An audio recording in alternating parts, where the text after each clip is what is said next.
like to think we're a really happy school, enthusiastic, buzzing with the staff, buzzing with the children. We involve as many people as we can, looking outward into the local community. I would say that all my staff are really well motivated, and that feeds into the best that we can give for the children. We don't use spring onions. We first started thinking about totally restructuring our curriculum about 4 years ago, and what I was getting back from my staff was, how can we fit in more and more things? We've got a finite amount of time that we're going to be working with, but there's so much that we want to do and develop. How are we going to do it? And thinking a lot more about the cross-curricular thematic approach. We then ask the children, well, how do you like to learn? They like to learn collaboratively. They liked hands-on learning, finding out things for themselves, asking the questions. It was principles such as these that we started to take on board.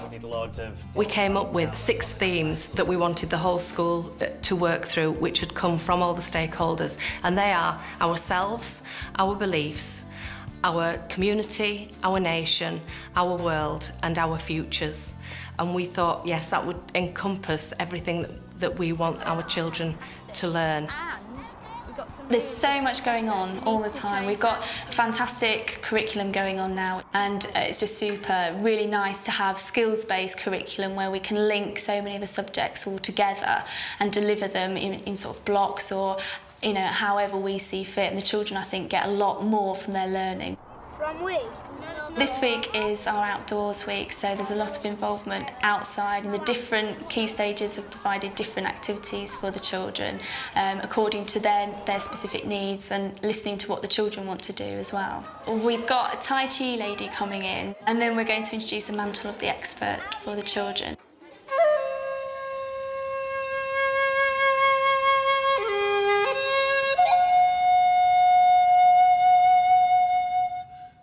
Well, Chi for Children is geared towards, obviously, children, so it's more child-friendly, so it's sort of shorter things. They do a thing called Qigong, which is kind of energy-giving and focusing, so it helps children in different ways, either to stay calm or balanced and coordinated, to either wind them down or energise them, or just kind of keep in their equilibrium, basically. It really kind of warms them up, but also focuses them.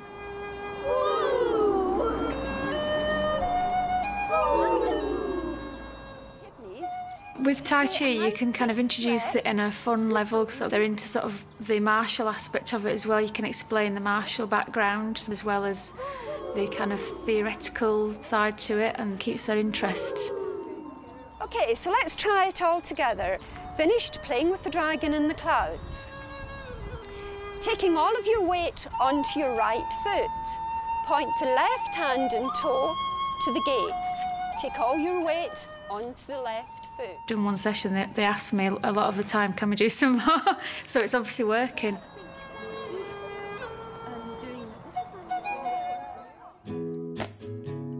Mantle of the Expert is all about giving the children an opportunity to lead their learning. So we plant the seed, give them the problem, and then they go wherever they want to with that. I suppose it's a drama-based kind of way of bringing different areas of the curriculum together and setting up a situation where the children thoroughly believe in what they're doing and what they're trying to achieve. It gives the learning and the objectives meaning. Today, they're going to be part of a political group, so they're going to be then trying to solve this problem with relation to a tribe and some plants that's going to be taken from the tribe.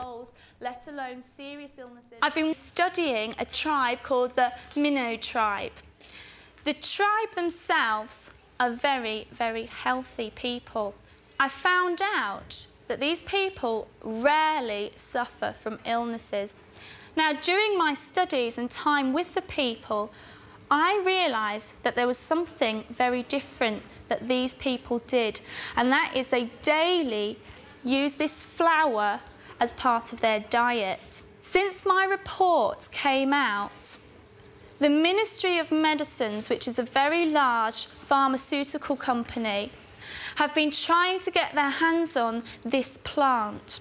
These people have never seen Westerners before. The tribe themselves have an interesting language because they do not speak. They use gesture as their language. And unfortunately, their language is so complex that even after many months of studying, Mr. Jones has still only managed to find out 20 words or so, which he's going to share with you. OK, good morning, everybody. This is what we think is the hello, OK? So there's no noise.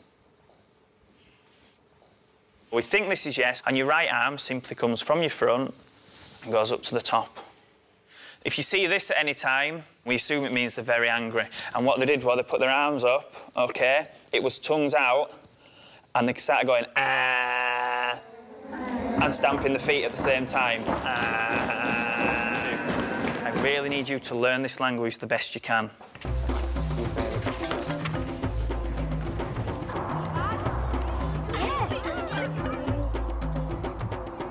Hang on, we know how. Yeah. Right. I'm going to be the leader of the tribe, and you two are going to be, if you like, my assistants, the protectors of the tribe. So we're going to talk with them through the language that we've got to learn as well. We need to be really annoyed because these people have, you know, the drugs company have come and they've started to try and take our plant. We don't want to see other humans, do we? No. What's that? No. You start off greeting and have a little conversation then. We help. No, we give. We help plant. Oh, yeah, so we... Hello. We know how. Yeah. We need help. You need help from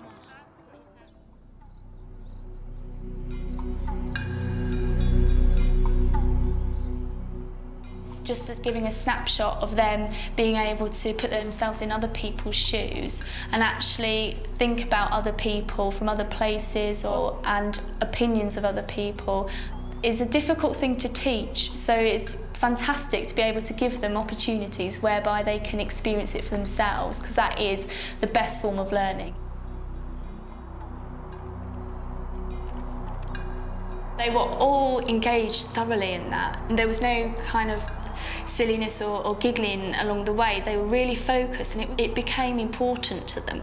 And that's what the mantle does, and they actually experience emotions, not just being taught about some tribe in a far-off land, and they get to feel fear out of that, because I think it was quite clear they were worried about what their actions were going to do. Would it be accepted or would it be rejected?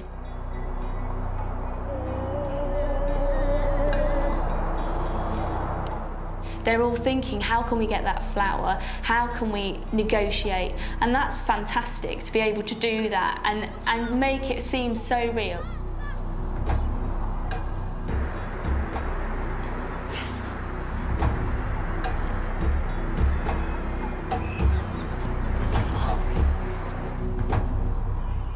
We've got a decision to make now. How do we go about it? Do we let the drugs company continue to do this? Is there a way that we can come up with that maybe might compromise? Or is it your opinion that we shouldn't go in at all, we should leave the tribe, we should leave the plant? There's a lot more polio people than the tribe that are in the world, and I think they should take like one of the plants and let scientists see what it's like and what it does. If we gave them some plants that we have that can cure diseases, so then they could give us some of their flowers and then we could like make it even like that. I don't think we should go out and take all their lifestyle. Yeah, Daniel? No, because we don't even have proof that it will even work. What if they're just naturally a healthy tribe and the plant's just there to decorate? Could like show them how poorly the people are and how much they need the cure for cancer. Most flowers have seeds that you can spread, so you can pick the seeds off and grow more of the flowers in England or any other country that needs it. Excellent. The seeds actually mean that we can get more than just 1 or 2 plants. We can keep making more and more and more plants and keep them growing. So I think that's probably the best solution. I think you've worked really hard and I'm really proud of you lot. My class, Year 6, I've taught some of them for 3 years now, so they're just about to get ready to leave high school, and they're a great bunch of kids. This year we had an early meeting with the high school because we said we'd like transition to be better. So we've discussed it with the high school and then they've set work, and we've been doing lots of work on that throughout the last half-term. Maths transition that they set was a theme park, design where they had to plan, advertise their own theme park. We had to figure out all the profit and loss we'd make after 30 days of it running. We had 500,000 to spend on different rides, like there's major rides, minor rides, toilets, cafes, and it told us how much it would cost to run them each day. And we had to calculate how much profit we made from it. And then we started to advertise it. We used posters. And we've done a TV advert in the hall, just to finish it off and to advertise our theme park. Our group's done it where there's a boy sleeping and he has a dream about this new theme park, and then he's when he wakes up, he realises that he gets up and walks around and realises that it's actually real, and he goes to it. And are you bored and sat on your sofa? Yeah. At this very minute, do you dream of being on really fast roller coasters? Yeah. Do you hate your mother cooking broccoli and gravy in soup? Uh-oh. Whoa. Wake up! Wake up! Wake up! Why? It's too early in the morning! Luna Plaza, the best theme park in the galaxy. Located off the Z-20 rocket.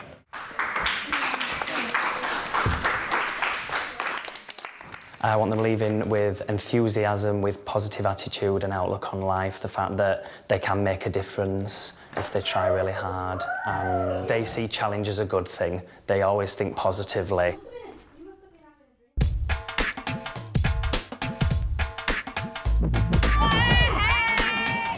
15 years ago, when I was a class teacher in this school, I liked Asian food, and I'd been talking to my class. I could tell from their responses that the vast majority had never tried any Asian food.